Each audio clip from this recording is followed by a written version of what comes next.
George Boffinger is a tree surgeon here in town, and anybody that's known me for any length of time, they say, he calls me and says, Riggs, I know you're a little funny about your stuff, but do you mind if the the guy that's on the treehouse builder guy? Yes. Yeah. Treehouse master. You mind if he comes to your place? And I said, no, I've watched him. I think he's a kick. Once again, authentic, Yeah. He was hugging my furniture. It was such a great experience. He came to you your talk about place. somebody that gets it, what I'm saying? And he's far more versed in it than I am, but literally hugging my furniture. Yeah. And it was just a great experience.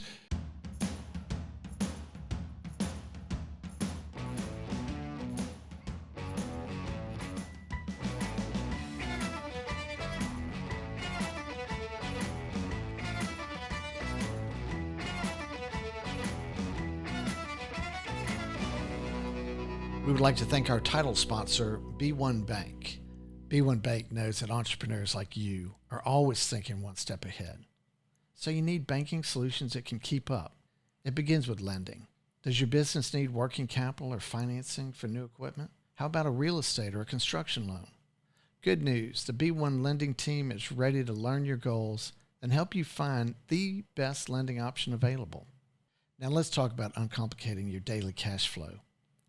B1 offers a full array of treasury management services that let you collect funds faster, pay funds more efficiently, and access your information with powerful online tools. Most importantly, B1 understands the value of working with local nonprofits to build a stronger community. They believe in giving back through hands-on involvement with their B1 Community Outreach Program because it's simply the right thing to do. B1 Bank. Be uncomplicated. To learn more, visit b1bank.com. Equal housing lender, member FDIC. Hello, I'm Andrew McClendon, your host of the NXT Entrepreneur Podcast. I'm here today in the studio with our producer, Mr. Alex White with Propel Productions, and our guest today is Mr. Rigsby Frederick, owner of Rigsby Frederick Salon and Gallery. Rigsby, welcome to the podcast. Thanks for having me, Andrew. Look, I've been doing some research on you, and I noticed that when people are writing about you and talking about you, they have a lot of descriptors for you. Hairstylist, of course, artist, sculptor, furniture craftsman, clothes maker, builder, landscape artist, photographer, gardener, educator, mentor. You do so much. Did I miss anything? Did I leave anything off? It's all part of life. Yeah. Well, you do seem to stay busy. Are you good at balancing your busyness with some downtime?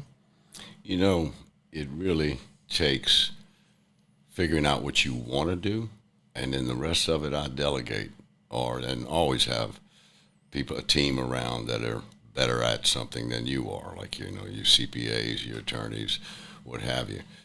But I've been blessed that I can just do what I want to do, and that's probably been for over 4 decades.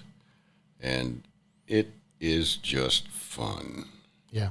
Well, what is it that you do? Well, I work 7 days a week because I enjoy what I do. Yeah. Just doing anything creative. Creative thought, Andrew, will keep you young, okay?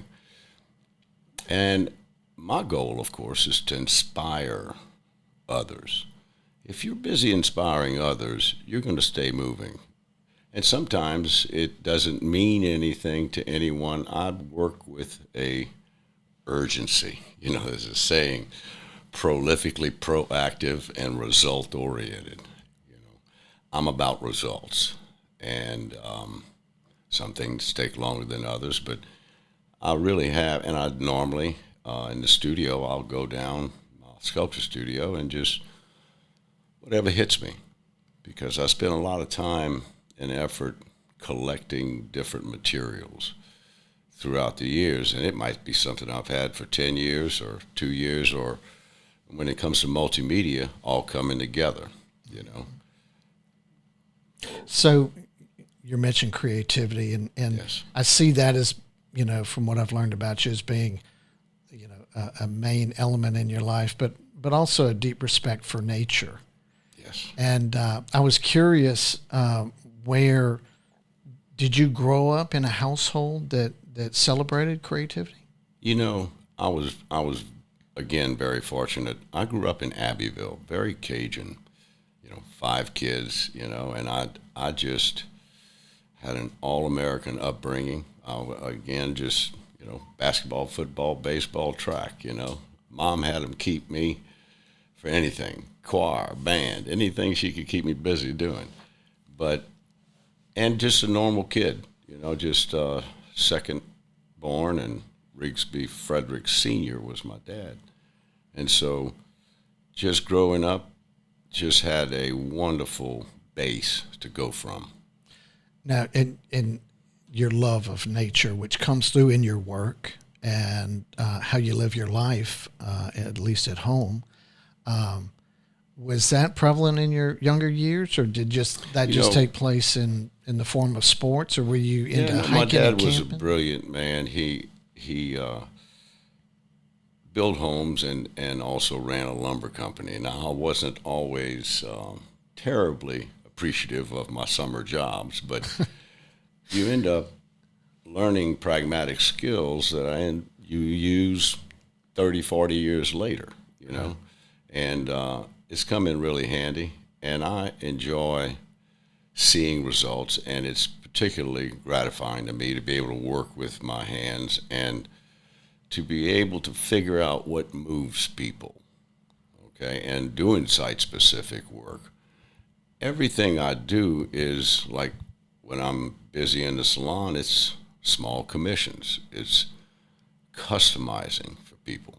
It is the most enjoyable thing to get immediate results and to have empowered women or men, and that's just what I love doing. Yeah, that's fascinating. So you look at an opportunity to style someone's hair as a small commission. It's just little commissions all day long. Yeah, and that's fascinating. I have a phenomenal, it's 4 generations of relationships, so it just has been a joy. Sam Bricata, man I started with at Lockworks, reminded me one time, he's sitting in my salon, and he says, Rigsby, you live in a bedroom community. In New York, this, Andrew, your staff changes. There's every 5 years, your staff and your clientele. So, but I've been really, really fortunate to be able to have relationships with many people. My only prerequisite to come to me is you have to be fun. Okay, I started joking about that about 25 years ago, and I realized, Andrew, that's not being prejudiced.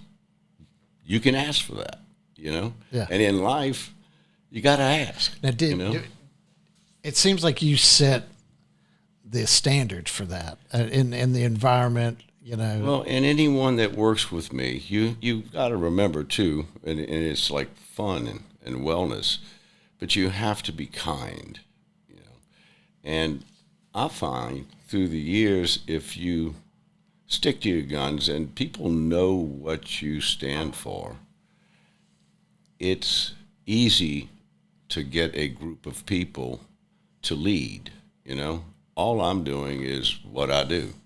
And fortunately, some people get me, some people don't, and it's okay, So, in addition to having fun, it seems like you have kind of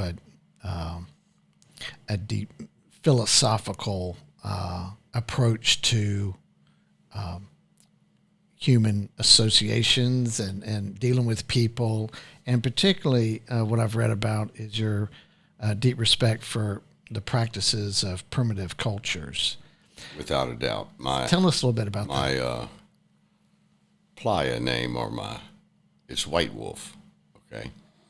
I think if you approach everything as a culture, and everybody has a say, but it's important that you have standards that you adhere to. There's a level of excellence that you just expect in yourself and people around you. You don't always have brilliant people around you. You only, I think the basis of this conversation too would be the simple word authentic. I don't hang around people that aren't authentic. I don't work and think any material that's not authentic. And a lot of times that does mean ancient, and I have been hammering copper. This, of course, is a ancient Egyptian symbol, but truly the respect for the past and living in the present and knowing how to blend it all. There's two philosophies that I think you relate to well in practice is feng shui. And tell us how you work that into your life. Well, I designed the property I'm on right now using feng shui, but there is, and then also in the salon, about chi flow, about energy flow, which is crucial because it's what we all live on. And like Wabi Sabi was speaking of earlier, it's refined, but it's primitive. The type of what is used to describe my art is raw, elegant design, because it's very real. And a lot of my furniture will have a live edge or a natural edge on it, or it will be really, really refined, and you take it down to just almost like glass. But it's all hand done, and it's something that you have to live with your heart and soul in it. It's nothing that you're doing fast to become filthy rich. It's just the pleasure of being able to create something out of nothing or raw stone. For instance, this piece that you see on the table, it's over 30 years old, but I got a chance to show it in New York, at the Waldorf, and then or Berlin. I was asked to do a show with 27 countries. Just an old boy from Abbeville, And they had two of us picked from Intercoiffure, a elite group in the hair and fashion world, asked two of us from U.S., Canada to represent us along with the rest of the world, and it was a stunning show, and it's married well with my originally fashion industry. I tell kids all the time that are worried about what am I going to do for the rest of my life? Get uncommonly good at something, in your 20s. In my case, I enjoy photography and doing hair and photo shoots. And when you mentor, everyone has gone through an internship with me if they're on the floor. But when you're doing that, you constantly learn, Right. And one of my favorite games to play I came up with about 4 or 5 years ago. It's called 365. 365. And Andrew, that's simply, if you concentrate on doing something new every day, you'll be amazed. The last 4 or 5 years, I've gotten over 200 days a year that I have done. And the more mature you get, the harder it is to do that. But it has kept me motivated, and it's what drives my existence, to continually do something you hadn't done before. No, what was it that you did in those 200 days? My God, it could be anything. It could be anything from how you combine pieces, how things come together, in your training methods for, let's say, in doing hair. So a new thing, a new different thing? Something that you've never done before. And for instance, today, Andrew, me sitting here with you doing a podcast, there was no such thing when I started. You understand? Sure, I'm open to it. And my hat's off to Allison for calling me and being so good at inviting me that I thought I knew her. That's fantastic. So How did you get started in the hair styling business? You know, it was, once again, feels like almost by chance when I look back on it, but, you know, went to Lamar, pole vaulted, and came back to LSU, and never really chose to live in Baton Rouge, but then all of a sudden, and then what is going to fill your days? You know, by the time you end up in general studies, like okay, now what are you going to do, right, you know? And I had that anxiousness in my young 20s because simply, what am I going to do? Right. You know, what's going to fill your days? And that's the most important thing I tell younger people is you're not going to do anything for the rest of your life. But if you concentrate on doing something you love and something that you got to have a skill set, you got to get abnormally good at something. Right. Okay. And I was fortunate. I decided, well, I can go to beauty school. What is the worst thing that's going to happen? I don't do it. You see? Right. And again, thank God I was in the restaurant business when I was going through college and making my way and paying my way through school. It's service, you know? Right. And it turned out to just be a nice, easy match for what I love doing. So you did the beauty school and then you got a job, right? Well, that's the thing. You don't want just a job. You know, you want something that you want a profession that you can really run with. And I was very lucky to have somebody like Sam Bricata that I started with, and we were on the same page. We traveled extensively. You know, education is not something that's going to come knock on your door. You have to seek it out. So when you look back at Rigsby at that age, give us an image of what he looked like, what his vibe was. Well, in short, I was God's gift to women, if you can understand that. No, but honestly, as I was growing up, I realized a few things. And it's not about ego. You follow me? Now, I might have stumbled upon that when I was in my younger 20s, but then I started realizing people have to want to work with you, and understanding what type of environment do you create that just attracts people to want to be around you, be it great staff or clients, but understanding the service industry. You know, due to COVID, for instance, 5-star service is almost a thing of the past, you know, and you have to be tenacious to want to always not settle for anything less. So Lockworks was established at that time, and you went and you worked with Sam. Correct. At Lockworks. That was his place. What was the scene in Baton Rouge at that time as it related to the industry that you were in? I mean, what was?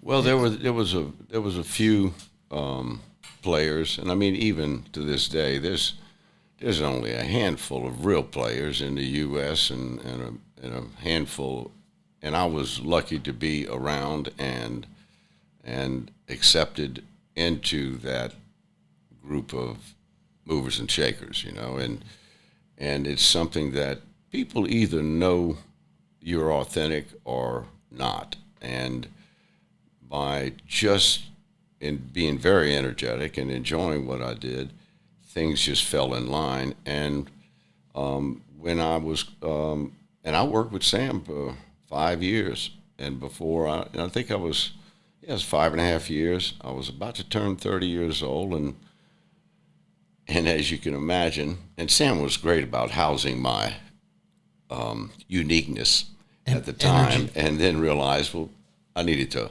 possibly open my own place and be able to do that and create your own tribe, and that worked out.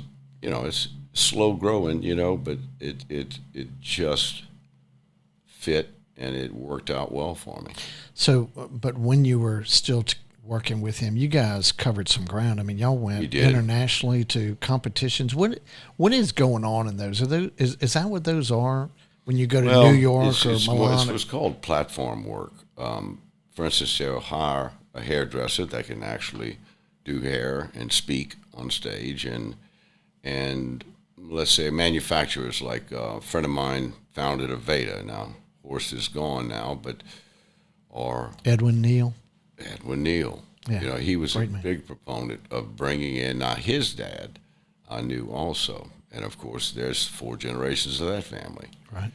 But you have to seek out education. And of course, I wanted to be one of those people that they hired for education. And then people would come to a hair show because of the talent that would be on stage possibly, and selling shears or shampoo. Bottom line is being a leader in the fashion industry. And yes, it took a lot of travel, a lot of it was just an accelerated period. Yeah, I mean, if you think back, to that business back at that time, for stylists like here in Baton Rouge to be traveling internationally, I mean, that was a big deal. I remember, and when I went, it was it's just on my own. Anybody could have gone that was working with us, but and I didn't go with Sam. I just buy a ticket. I can remember hitting Paris and putting my bags down and going, man, they're really serious about this French stuff, and it really helps to, once you're on the international circuit, you start seeing people that and it's one thing leads to another, Yeah. So when you look back at that time, those 5.5 years, what is one of your great memories from that time? Well, Paul Mitchell was alive then, and JP is a dear friend of mine, John Paul DiGiorio, the guy that owns Paul Mitchell now. But I remember, there's so many memories, but I remember watching Paul Mitchell shave a star in his girlfriend's hair, on her scalp, and thinking to myself, why not? There's nothing stopping you. A creative industry like that, matter of fact, let's say the crazier you were, the more they loved you, so it's wonderful to be in, and that's why doing art, you don't have to understand it or get it, but you, at one level, will appreciate it, Well, let's take a quick break here, get in a word from our sponsor, and pick it up talking about your art. And we will swap out this piece here, and we will be right back. We would like to thank MBD Automation for their support of the NXT Entrepreneur Podcast. MBD Automation is a mechanical install contractor with a program-centric focus. So what do these guys do? They install conveyor systems, VRCs, platforms, singulators, sorters, and all sorts of other types of automated equipment. Who do they work for? They work for systems integrators, manufacturers, and end users in fulfillment centers, airports, mail processing facilities, and projects in the defense industry. MBD Automation works for numerous Fortune 500 companies across the United States and has a list of international clients that they perform work for in the U.S. as well. If MBD Automation can help you on your next project, you can find them online at mbdautomation.com. And we are back with Rigsby Frederick. That first piece was done in memory and honor of your father. And it's really interesting. I had a situation. My mother had passed, and I'm one of 7, and I was asked to write the eulogy for my mother and deliver it? And deliver it, yep. Oh, you're a better man than me. Yeah, so I went out to my lake house, which is in the Texas Hill Country, and it's surrounded by this Edwards limestone.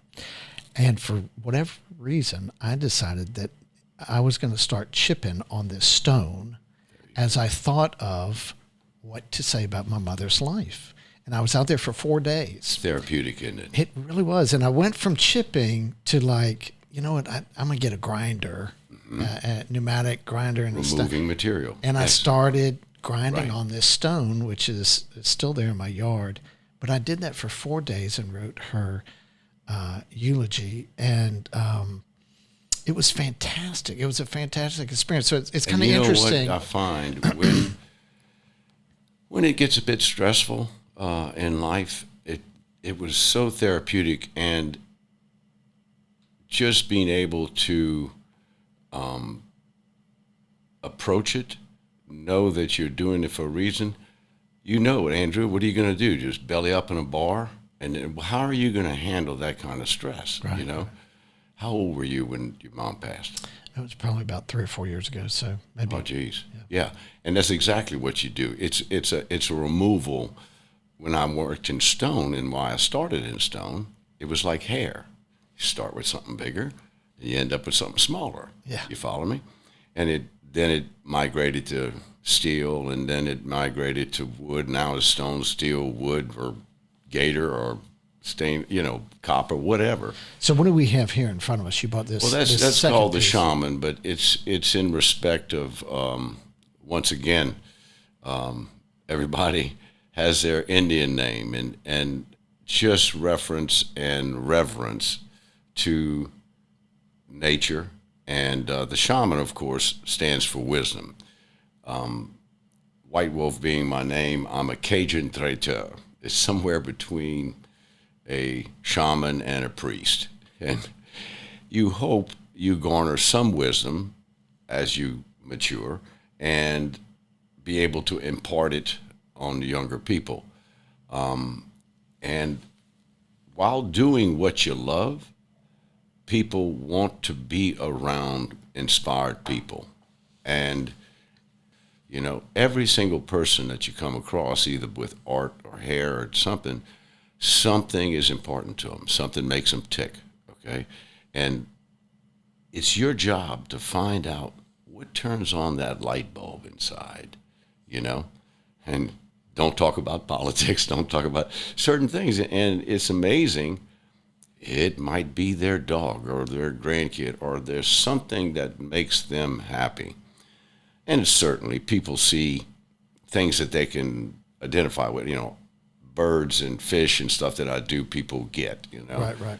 But I did a lot of abstract art that has nothing to do with certain things that people either moves them. Like if somebody comes to, I'm again gifted to be able to have one of the few sculpture gardens in Baton Rouge, and I didn't start out going, That's your home. Yeah, I'm going to make a sculpture garden, but by using feng shui and flow and water and just using the elements, you create something that is well. And we've had some really very empowering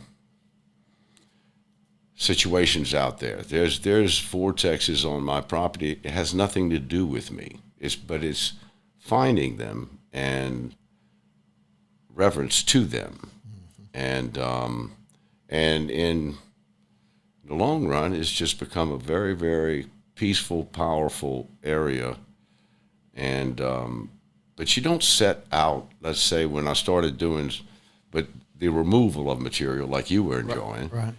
It is. It's neat. And that's really, honestly, you were smart to get a grinder, because to this day is how I remove. Yeah. That's a rough out, you know. It's a rough out, meaning simply you're going to remove the stuff that is going. Then it gets finer and finer and finer. And it's good old-fashioned hard work, hand work, So we made I'd love to see the piece or where you left it. Yeah, what I'm saying? It's a work in progress, but I hope to keep working on it. We made a spiritual journey to Peru, and it was a large group of us, and we engaged with some shamans in Peru, and they joined us as we went to Machu Picchu. And so I I got an appreciation for the culture It's that real. you're referring to, and it is real, and it's very, very cool. So it seems like, when you did that first piece for your father, that it awakened the sculpture Yes. in you. You already had that artistic thing with the. Well, everybody has artistic ability. People say, well, yeah, but you're talented. No, it's not. God has given everybody equal opportunity to do whatever. I just happen to delve into it, and you really have to. Everybody needs to follow their intuition, and sometimes it's just simply intuitive. And everybody has that. I'm sure when you're doing art that it's more than one thing that it's satisfying in you, whether it's relaxation or inspiration or healing but is there any one thing that you feel is more powerful to you, more Image-wise or subject-wise? as far as how it emotionally impacts you? Like oddly what's enough, happening when you're creating art? right. Well, oddly enough, due to lots of change in all of our lives, in the last 6 months, I've done 3 horse busts. I've never done a horse before, but sometimes when you do a piece, because a lot of times it is abstract, but when you do a piece, you get a lot of solace from it. And it won't be the last horse I do, Yeah. And there's materials that are, and that's why I started in stone, because like I said, it's subtracted. It's something that I knew. And then you start really looking at different, and then functional, like furniture or building a home, things that actually, it all brings some level of peace. So what is your philosophy about art? I think that the most important thing is do something that inspires you, and in turn, it's going to inspire someone else. Not everybody gets what you do, and I'm not looking for everybody to get what I do. But if you put your heart and soul into it, it's good art. Yeah. I've heard you talk about, looking at art versus living Right. in art. To help us understand what you mean. Art is not just something you look at. I find, people go through life, Andrew, that never own a one-of-a-kind of anything. Yeah.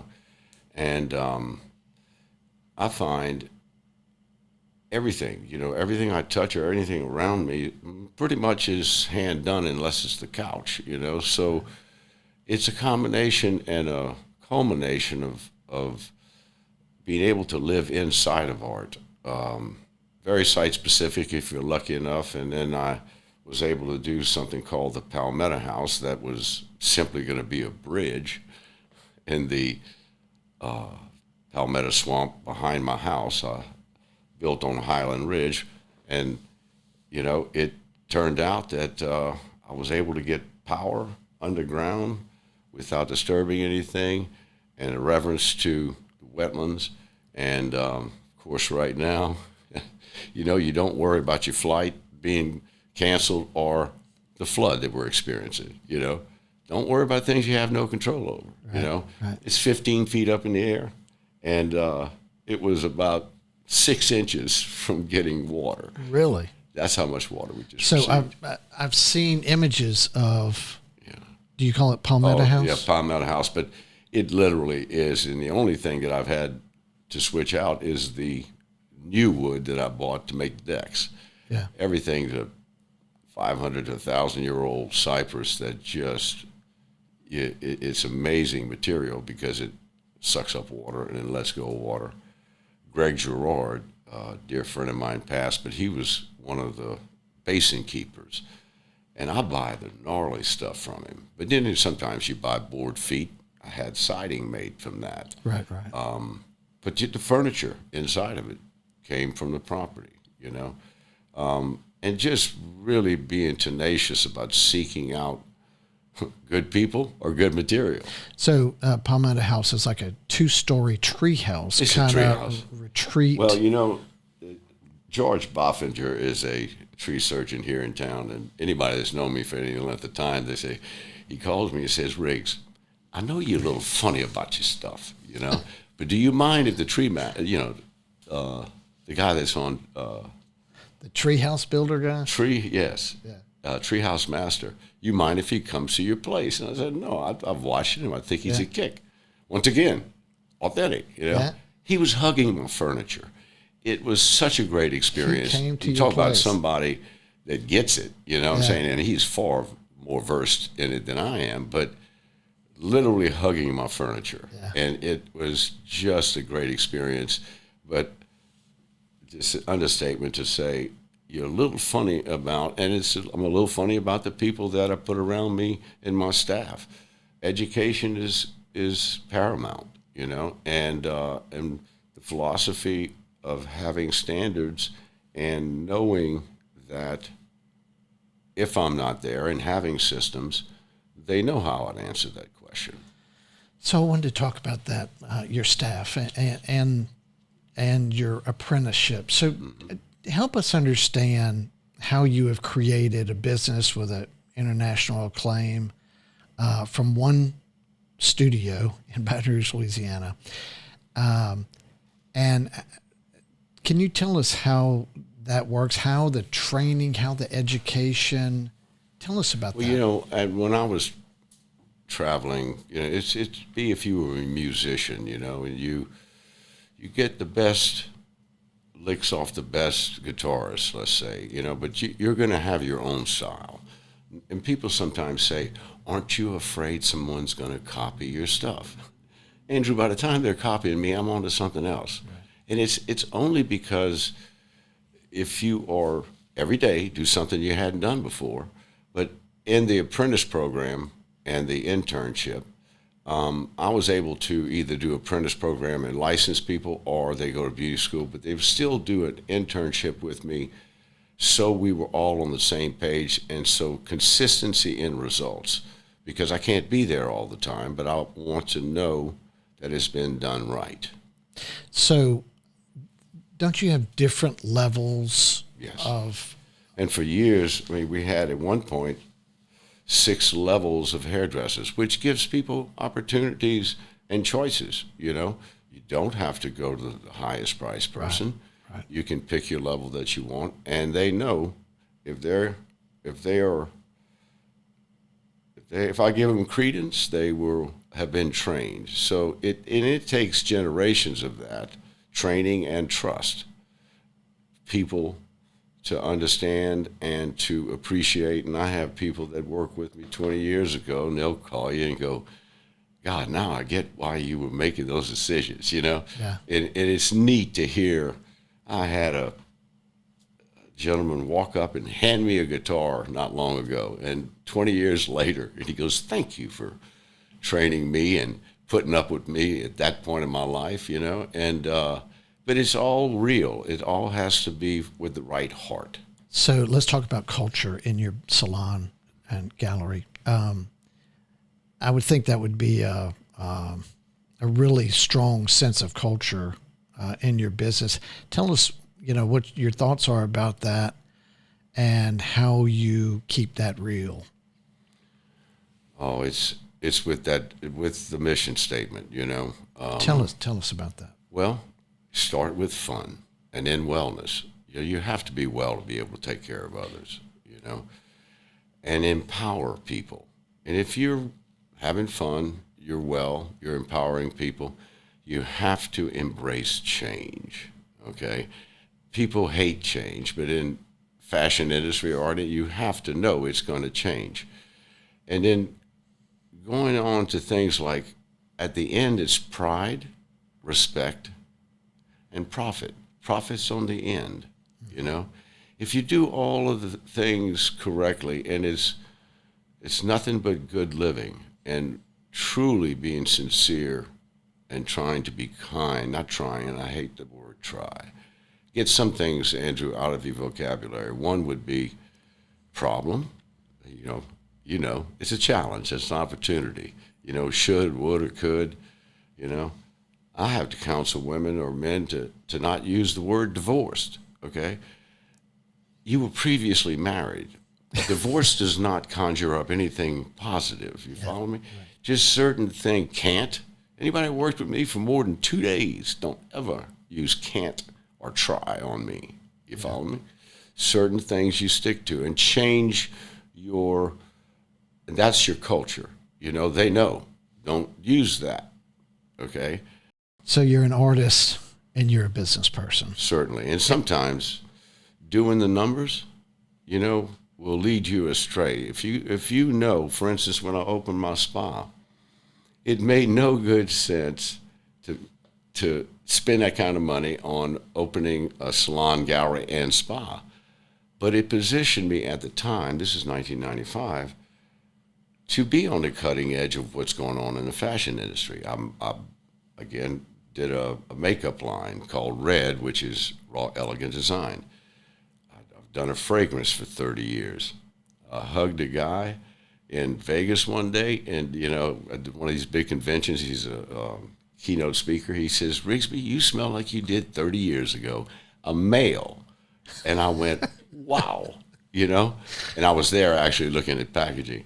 But it's relationships over many years. And I have to say, you pick, hopefully your picker's not broken, Right. And look, and in the salon industry, Andrew, 18 months is the average how long a hairdresser will stay in one place. So the first thing you do is make sure that they understand that, it's a process and it's not worth it to my people around to take you in and train you also, because then I'd have the elite in my organization would be educators, the executive educators. It's not just education coming from me. It's imparted to them by some of my seniors, How many staff do you have? Well, we just cut down greatly from 30-something. Right now, I was concentrating on, refocusing. I hate the word retire, all right? God given me the opportunity.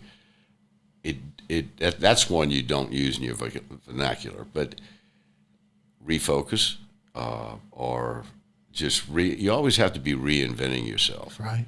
And I cannot do what I want to do at a full run if I live to 100, So I make every effort to not waste emotion or not use every bit of every day. Do you encourage your employees to do the same thing? Do you mentor them in that way? It's not for everybody. And well, I tell you what, talk about live inside of art. My daughter, I might say, a brilliant young lady, but she looked at me one day and said, Dad, I'm going into, you imagine telling your dad, I'm going to art school. He'd have looked at you, Andrew, and said, son, why don't you learn something that you can make a living Well, with? in this case, he was the dean of the College of Design, which included fine art. So that's even better. He may have said, well, and then I didn't go. In college, I took a couple of art courses, but my daughter, growing up inside of art, and it took, I think it was a 6th grade teacher to kind of tell me, Riggs, looks like she's got potential. And I said, great, put her around it, She goes straight through. And if I would have been magna cum laude, I would have told my dad. I'm at the graduation, and they put a white thing on her. And I go, what is that? I look back, and there's about 5 in 1,000. And I went, wow. It was a short list in my family. That is amazing. And but that's great that your dad was in design. Yeah, so, my God, you grew up in it. We did. And I have a great appreciation for it. And I love some of your work, and I want to talk to you about a particular piece after this episode. Let's take a quick break and get a word from our sponsor, and we'll be right back. We would like to thank Modus for their support of the Next Entrepreneur Podcast. Who is Modus? Modus is a facility services company that works in the e-commerce fulfillment industry across the United States. What do?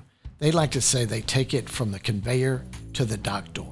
Well, what does that mean? It means that they're building the pick stations with the cable management. They're installing guardrails and bollards. They're putting down floor marking. They're putting up aerial signage. These guys build fencing systems, shelving systems, and racking systems. They also do rack recovery for when there's rack failures. They also install dock levelers and dock doors. Modus also installs ASRS systems, which is automated storage and retrieval systems, as well as other robotics projects. They've worked for the largest e-commerce retailers in the world, and they can work for you. If you need to find Modus, you can reach them online at modusmoves.com. And we are back with Rigsby Frederick. Rigsby, we were talking about your art, and I wanted to, I know a lot of your work is in private collections. I was curious if it's made it into public displays anywhere. I've placed a lot of art all throughout the world, but I was asked by Aveda to do an award that goes to the top school every year, and that was a really neat commission. I did a piece for the world president of Intercoiffure that was in the House of Nations in Paris. Wow. But in a world known, but locally, Pennington Biomedical Center, because of a man, Steve Heimsfeld, had the vision, and he tracked me down and asked if I could help with their percent. They have a percent of art that they have to use on art. And back in '91, I did a piece just on my own that's outside of the salon because of the awareness for a percentage for art. It's crucial. But I just placed 6 pieces at the for Jeff and Robin Tillman in Tucson, Arizona. They have the Hacienda del Sol, and they've done everything very authentically. An old girls' school up in the foothills. Just wonderful sites that you can actually. They give you the choice of what you want to do where, and that's a wonderful thing. Well, it seems like the products that you use are all natural elements. It seems like that would work good for Scottsdale or Phoenix, Arizona locale. And before it was cool, I always like to repurpose best I can, because usually I'm looking for older, authentic material, and anytime you can, it's a great thing. And I just think that it's also in reverence to real. We live in a world that's throwaway. This is a true, I'm just one man, but if you can repurpose something, do it. As you were telling us some stories in the earlier segments, it struck me when you were talking about some of the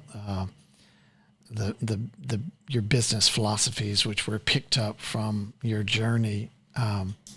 It struck me that your art was similar in that way, and that you were picking up pieces of natural elements that you may find maybe on your property or in the swamp. And I did it yesterday, actually, with the flood. Different things came in, and it was, I'm literally out there, I was roping this ancient beam, it looked like, and canoeing it back, and I could canoe it all the way back to the house because the water's so high. That's amazing. Yeah, I found that was kind of interesting. How your you're reusing, not only natural elements, but lessons learned along your journey that you bring back in the management of your business. So, well, you know what I found about when you're talking business, always set up an environment, first off, for not just you to be successful, for other people to be successful. And always ask yourself, if I was working for me, what would I want? And everything is important to different people, But just staying humble and understanding that you have to create an environment that A, people want to work, and B, people want to come to as clients. And it's what keeps us going. When you look at your business, it's a creative, your salon and gallery, it's a creative endeavor. And there's, as we talked, of course, the business side of it. When you look at that business side of your operation, what do you think is your greatest strengths as a businessman? Good question, Andrew. I think that you have to be very, very tenacious to, particularly in the world we live in now, and just coming out of COVID, you have to have faith. If you continue to do the next right thing, it's going to happen. I mean, you were shut down. Well, they shut us down for a couple of months, and I've always said, I'm glad they can't .com me, but all of a sudden people are working from home and realize, oh my God, yes. And I love the one-on-one and immediate results. But as far as business goes, it's just creating a place that people want to work and they can gather their and garner their goals at the same time. It's something I realized years ago. You do not control anything, as much as I would have liked to thought I did. Yeah. But it's just, and it's the fickle, as we talked about, the fickle art of momentum. You don't have control over anything other than standing what you stand for and continuously do what you love to do. It's going to work. But you cannot, the day you let go of controlling everything, you have to do the things that unsuccessful people don't want to do. But you really do have to be obsessed. I was reading an article, Andrew, about an architect, and he says, my kids think I'm obsessed with my yard. And what his point was, nothing of any true value comes to this world without obsession. And yes, I'm a bit obsessed about a few things, but it's, you stand for what you stand for. Yeah, I sat next to a guy on a plane today who had just retired, and he was going to, over the next year, try to figure out what he wanted to do, it's interesting. It's interesting how people look at that, but I think it's a gift to be in your shoes where you seem to be loving life so much and being so creative and with so much output that the word retire is not in your vocabulary. No, and like I said, creative thought and creative process and results-oriented is what keeps me going. Nobody cares about when I finish that piece but it is important, and that falls over into your balance with your business. You do have to have a balance in all of it. We talked a bit about Palmetto. What do we call that? Palmetto House? Palmetto House, right. Which or is Tree House. Yeah. Tree House, which is one of the structures on your 12-acre property. Yeah. And, you have a home, a studio. And I was wondering if you could tell us a little bit about how you created that, and you have a pond there, and you've got art all around. Tell us about I found myself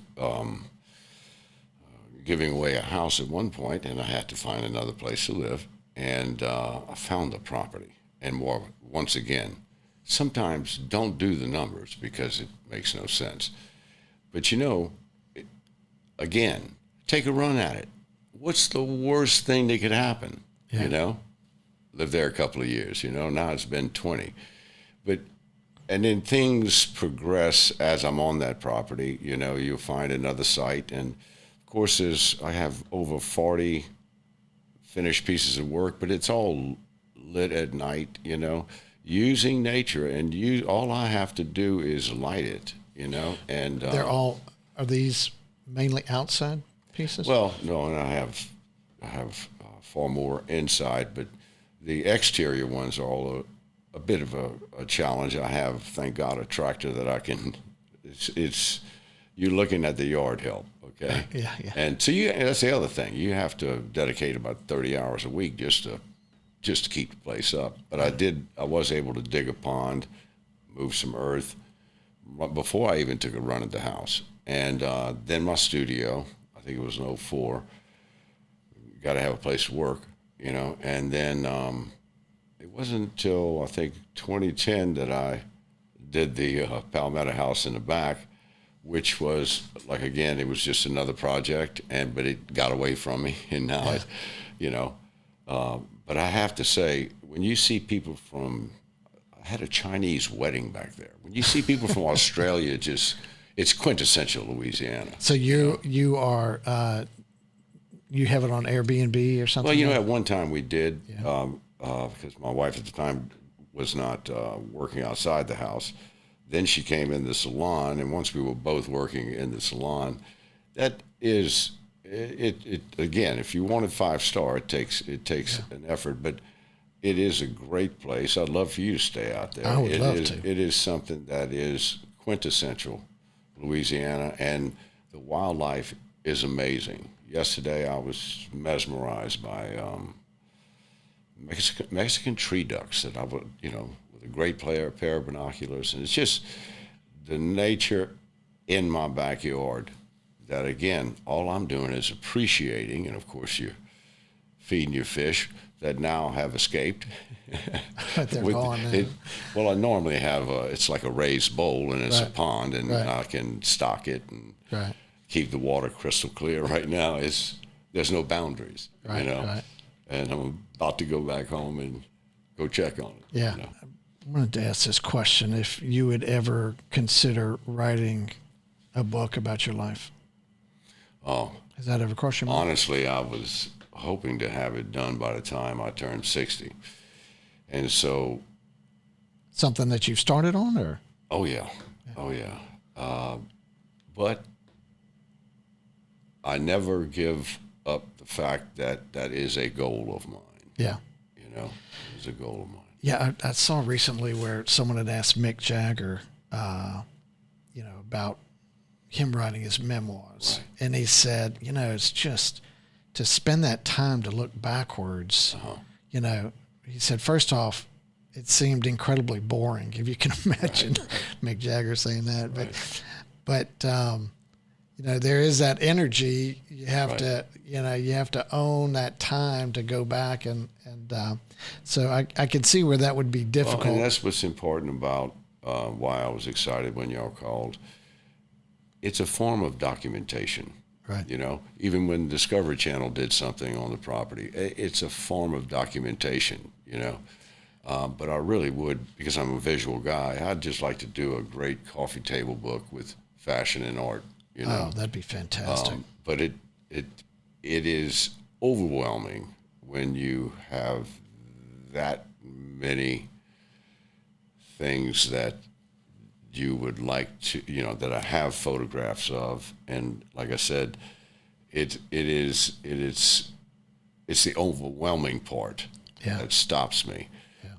Sometimes will stop you. It's like, I really want it to be incredible, but sometimes you just got to do something, because at least you've done something. It's never going to encapsulate everything. It's interesting with your life. It sounds like you could write a book that's the written word, telling about the stories of your life and your journey, that would be fascinating and certainly worthy of reading. But you also have that option to do what you just said, of taking your skills in photography and all your creative outputs, both in the salon and in the studio, your gallery. I tell this kid that's working with me now, you know, they'll find me out there one day somewhere, you know, hopefully with shovel in my hand, and I tell him, now look, at my funeral, you can tell this story.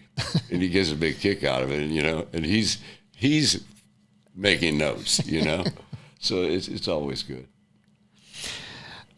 So when the Discovery Channel called about you're doing a story on your place, what was that like, and what happened after that? It was out of nowhere because, somebody is sitting down. I guess they must have seen it somewhere, and I've been fortunate. I've had 100 articles written on different things, and they saw it somewhere, and they wanted to know if they could do a piece on the Palmetto House, and I said, well, there was no host.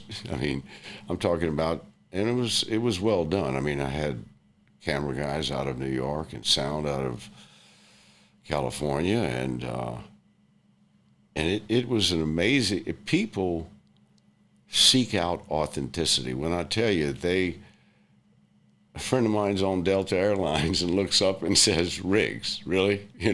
Or another one was in a hotel in Nashville, and I said, well, when I finished the piece, I said, well, how'd they like it, And she says, they bought it, didn't they? And it was some conglomerate, and then they sold it, And so, but they had all of these people with this huge amount of money. It was Southern exposure, The guy after me had some 27-room house, and Yeah. So what was that Discovery show like? Amazing Places or Amazing Homes? It was the first. I watched it, but the first one they entitled it Southern Exposure, and then once they narrowed it down to north, south, east, west, and they chose me for the South, and they're going around and looking at amazing homes. Yeah, right. And it's not. I don't have an amazing home, but I use the site properly. And it's hand, I worked with a couple of architects for a couple of years, but it's just a use of nature and feng shui, and people seem to get inspired by it. Yeah, well, it's your use of the property, the home itself, the contents inside that you, to a large part, you created, and then you yourself, the character of Rigsby, right? And I collect a lot, so it is a mix. What advice would you give to a young hairstylist who is thinking maybe one day they'd like to be the next Rigsby Frederick? Well, you know what? I tell people all the time, you are not going to work with me forever. Right. And I say not for me, with me. You're not going to work with me forever, but when you leave, do it with good respect, And I think the biggest thing is once again, relationships, and just to be upfront, because you're going to be in those shoes and you want that due respect. And I think it's just being raised right and living right. Yeah. I'm still thinking about the character that I've read that you were in your younger years starting in the business, and I just wish I would have known you back then. It seems like that might have had some ego to go with that. Yeah, well, it seems like you'd have been a fun guy to know.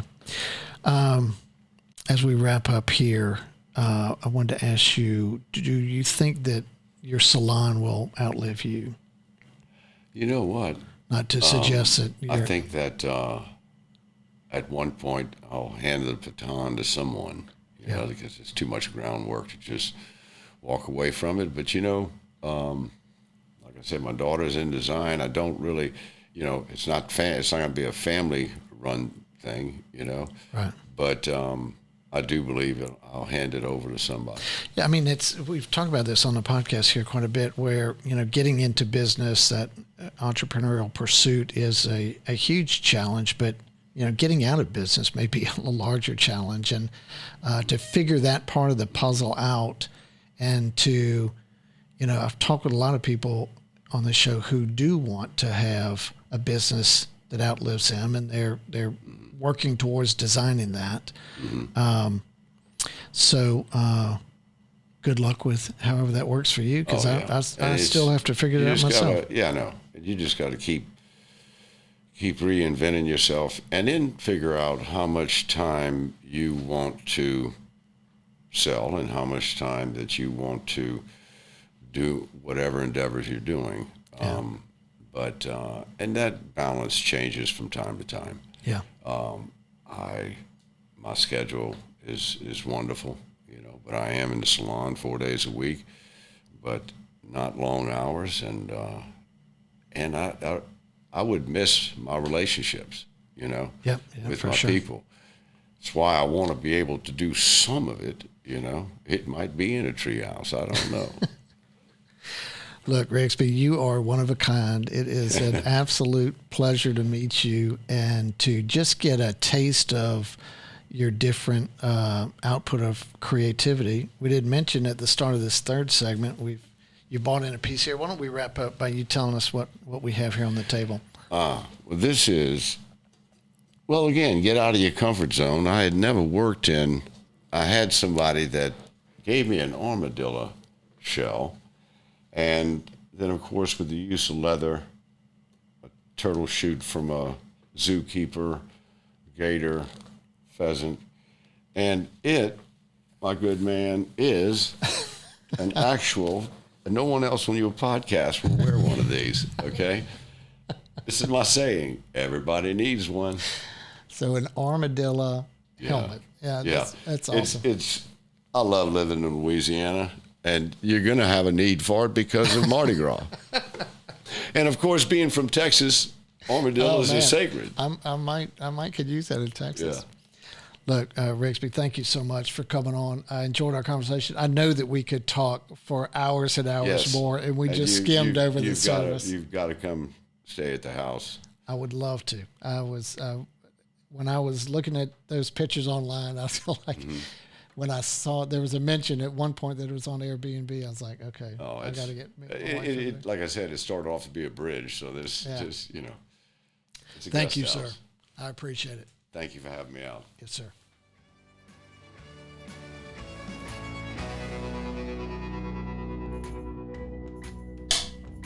I so enjoyed meeting Rigsby and speaking with him. We could have spoken for so much longer. He has such a prolific life and career and has done so much. He's so creative. But I think I may have figured out his secret sauce for business, and that is a great respect for life through celebrating authenticity in his relationships, which is the most important thing to him. And his work, his hairstyling and his works of art, his love of nature, his practicing primitive cultures, and his gift of empowering others. Rigsby likes to focus on the positivity. He takes words out of his vocabulary, like can't and try and won't. He's in a constant pursuit of learning. And I loved when he talked about his 365 project, trying to learn something new every day. And of course, his unlocking of creativity.